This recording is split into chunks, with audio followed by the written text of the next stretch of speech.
হুজুর আমি আমার বাবার লাশের পাশে বসে কাঁদতে কাঁদতে ঘুমাইয়া পড়লাম।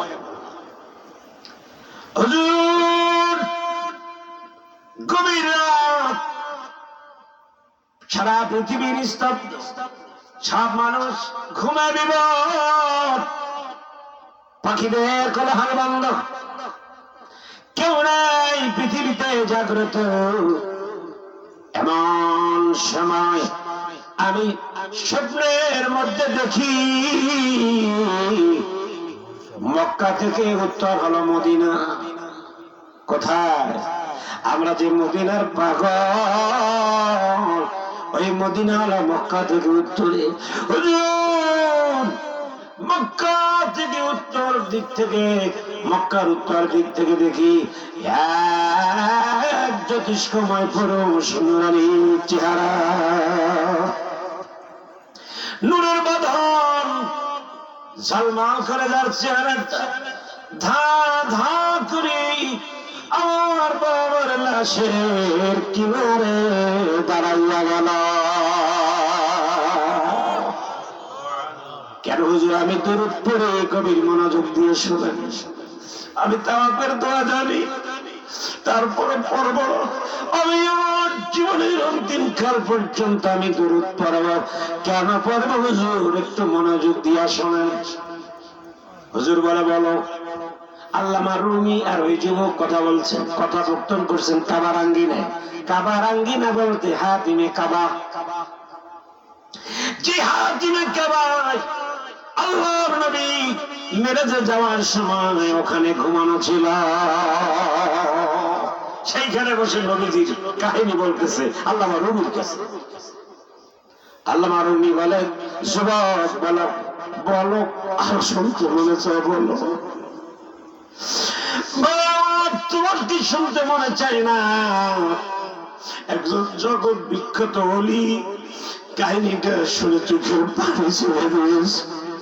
যুবক বলে, হুজুর যদি সময় পুরুষ আমার বাবার লাশের কিনারে দাঁড়াইয়া আমার বাবার চেহারা মোবারকের উপরে হাত দিয়ে একটা মোছা দিয়ে দিল। সুবহানাল্লাহ কি বাড়িতে গিয়ে বলবেন না মাঠে বলবেন? সুবহানাল্লাহ। যুবক বলে, হুজুর আমি আমার বাবার মৃত্যুর আগে যে চেহারা ছিল শ্যামলা বরণ, একপাত মানুষ আছে না কালো, তারপরে দেখতে ভালো, কতক্ষণ না আপনারা? বেশি সুন্দর ভালো না, শ্যামলা সুন্দর হলেই ভালো, কতক্ষণ না আপনারা? নামাজ পড়বেন, উযু করবেন, ওই কালোর মধ্যে আল্লাহ একটা গেলেজ দান করে দিবে। সুবহানাল্লাহ।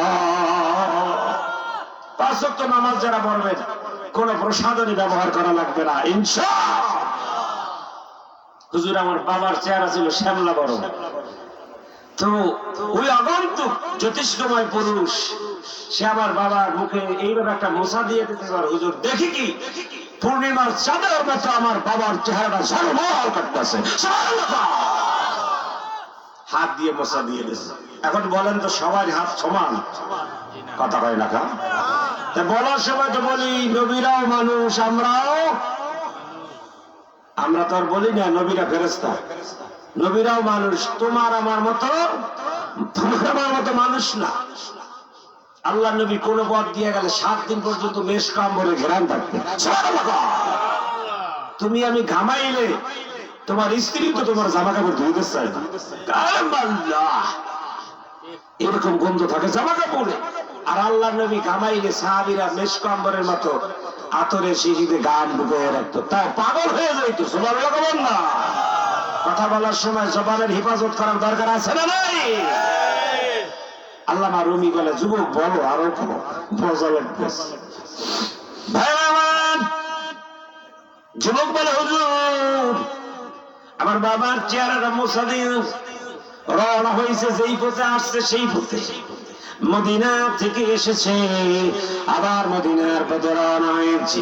আমি ঘুমের ঘরে দৌড় দিয়ে গিয়া হুজুরের সামনে হাঁটু ভেঙে জমিনে বসে পড়ে পা দুইটা জড়ায় ধরেছি। পা দুইটা জড়ায় ধরার পরে দেখি হুজুর শরীর দিয়া বিস্ফোরণের ঘেরা। ভেরাম আল্লাহর নবী বলেন, মানি বিল মানামি ফাকাদ রানি ফাইন্না শাইতানা ফি সূরাতি। যে স্বপ্নে আমাকে দেখলো, ঘুমের ঘরে যে আমাকে দেখলো, সে প্রকৃতই মদিনাওয়ালাকে দেখলো। কারণ ফাইন্না শাইতানা ফি সূরাতি, শয়তান পৃথিবীর সবার সূরত ধরতে পারে, কিন্তু আমি নবী আমার সূরত শয়তান ধরতে পারে না। অনেক বাবাজিরা নিয়ত করে আসছে, ঢাকার হুজুরে যতই বলুক আমরা সুবহানাল্লাহ ভুলেও বলবো না, তালা লাগাইছে। যদি তালাটা ভাঙতে চান চিৎকার মেরে বলুন সুবহানাল্লাহ। যুবকদের সংখ্যা বেশি, বুঝতে পারছি। বুড়া বাবাজিদের অনেক ক্লান্তি পরিশ্রান্তি, মাঠে ঘাটে বাড়িতে, কথা বলেন না কেন? তোমাদের মতো নাতি বুতি এর পিছনে অনেক অবদান আছে না নাই? সুতরাং তারা একটু পরিশ্রাম। তো যুবক ভাইরা চিৎকার মেরে বলো সুবহানাল্লাহ। তোমরা নেটে দেখবা আমাদের প্রোগ্রাম গুলো অনেক বড় হয়, সুতরাং আমরা একটু জোরের অভ্যস্ত, একটু সহযোগিতা করবা ইনশাআল্লাহ। এখন জ্যোতিষ্কময় পুরুষের পা দুইটা ধরছে স্বপ্নের মধ্যে, ধরার পরে ভদ্র মানুষ যারা, তাদের কাছে মাপ চাইলে মাপ করে না, গুসা করে থাকে, কথা বলে না কেন? এক শ্রেণীর মানুষ হচ্ছে আহাম্মক, সম্মান নিতেও বোঝে না দিতেও বোঝে না, আছে না নাই? একটা কথা মনে রাখবেন, আপনাকে আমাকে দেখে যদি কেউ ভয় পায়, তাকে আর ভয় দেখারও দরকার? সম্মান থাকতে আপনি স্টপ হন। সুতরাং মানুষদেরকে ক্ষমা করবেন, যদি কেউ মাপ চায় মাপ করে দিবেন ইনশাআল্লাহ।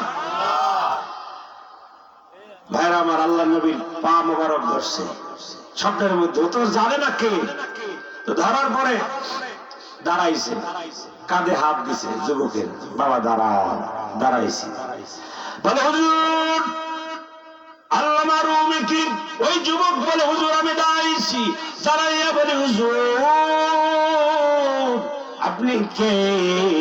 কারণ আমার বাবা মারা গেছে, আমি পৃথিবীর কারো কাছে বলি নাই, মায়ের কাছে বলি নাই, ভাইয়ের কাছে বলি নাই, এলাকায় কারো কাছে খবর দিতে পারি নাই। নবী ও নবী আপনার কাছে কে? ও আগন্তুক জ্যোতিষ্কময় পুরুষ, আপনার কাছে আমার বাবার মরার খবর, মৃত্যুর খবর কে পৌঁছাইছে? ভাইরা আমার, বন্ধুগণ, গভীর মনোযোগ। অনেক শিক্ষার আছে, অনেক জিনিস নিয়ে বাজারে মার্কেটে তর্ক আছে, সব জিনিস নিয়ে তর্ক করা যায়? এই ঘটনা থেকে অনেক কিছু বুঝবেন বাজান। তর্কে বহুরু, তর্কে কি? তর্কের সমাধান নাই। আপনি যদি মনে করেন হুজুরের সাথে তর্ক করবো, আমার সাথে সারা রাত করতে পারবেন, সমাধান হবে। কিন্তু যদি আপনি যে মনে করেন না এর একটা শেষ হওয়া উচিত, একটা সমাধানে যাওয়া উচিত, তাহলে যাবে। অনেক কিছু নিয়ে তর্ক করবেন না, আমল করবেন ইনশাআল্লাহ। এখন জ্যোতিষ্কময় পুরুষ বলতেছে আমি কিভাবে তোমার বাবার মৃত্যু খবর শুনলাম? তাই বলে হ্যাঁ, আপনি বলেন আপনি কে, আর এই মৃত্যুর খবর আপনার কাছে কে পৌঁছাইবে? আল্লামা রুমির কাছে যুবক বলে হুজুর আগন্তুক বলে যুবক আমি একটা প্রশ্ন করি তোমার কাছে, তোমার বাবার আমল জানতে চাই। তোমার বাবা স্পেশাল কোন আমল করত? স্পেশাল আমল আছে না নাই? কথা কন না কা? 5 ওয়াক্ত নামাজের পর আর কোন আমল আছে না নাই? অনেক ভদ্রলোক বর্তমান সমাজে আসছে, আসসালামু আলাইকুম রাহমাতুল্লাহ, আসসালামু আলাইকুম রাহমাতুল্লাহ, নামাজ শেষ, মোনাজাত বেদাত, আছে না নাই? মসজিদ থেকে ওই যে পাছায় গুঁতা দিলে যে ফাল দিয়ে ওঠে না, ওই রকম বুঝাই যে শয়তানে গুঁতা দিয়েছে, মসজিদ থেকে বাহির হওয়া লাগবে। কোন দোয়া নাই, দুরূদ নাই, জিকির নাই, মুরাকাবা নাই, মুশাহাদা নাই, কথা বলেন ঠিক কিনা? এগুলোকে আমি আমার ভাষায় বলি আহলে খবিস। এগুলো কি কথা কান না আহলে খবিস। আল্লাহর নবী সালাম দিলেন, ওর পর প্রায় 10 মিনিট দোয়া দুরূদ পড়তেন। কত মিনিট?